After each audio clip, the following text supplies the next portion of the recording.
as a result of the exciting renewal of the spirit of our armed forces, and that's what it is. It's really reaching that spirit, unprecedented heights. Over the past 8 months, new enlistments, I'm so proud of this, have surged to record highs, the highest we've ever had. And we used to have recruiting shortages.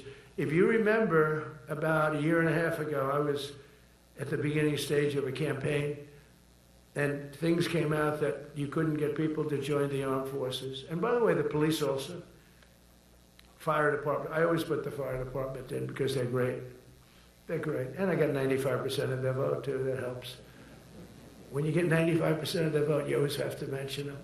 But they're great. And they're brave in our inner cities, which we're going to be talking about, because it's a big part of war now. It's a big part of war. But the firemen go up in ladders, and you have people shooting at them while they're up in ladders. I don't even know if anybody heard that. And I said, don't talk about it much, but I think you have to. Our firemen are incredible. They're up in one of these ladders that goes way up to the sky, rescuing people, and you have animals shooting at them, shooting bullets at firemen that are way up in death territory. You fall off that ladder, it's over. It's over. They don't even have to inspect you when you hit the ground. And you have people shooting bullets at them in some of these inner cities. We're not going to let that happen. So I always mention the firemen because that's actually a big problem we have. They are unbelievable. Like you, they're unbelievable people. For the first time on record in 2025, the Navy, Air Force, and Space Force all met or surpassed their recruiting goals 3 months early. That never happened before. And the Army did even better. Congratulations, Army.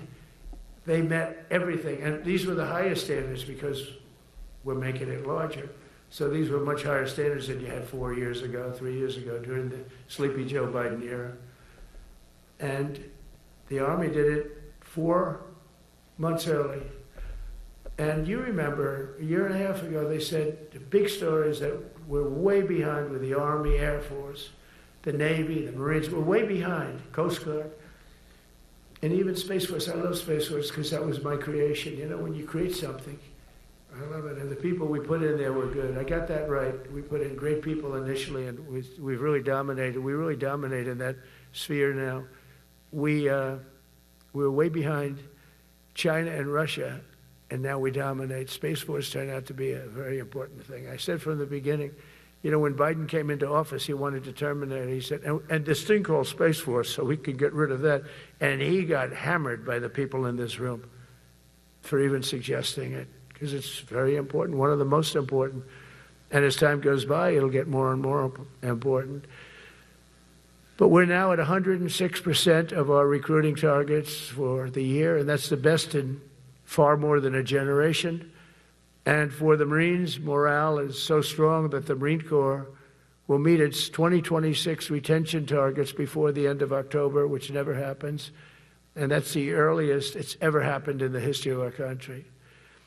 And it makes you feel good, you know. I felt guilty. I'd go make a speech in front of never people like you. You are the leaders, but people, soldiers.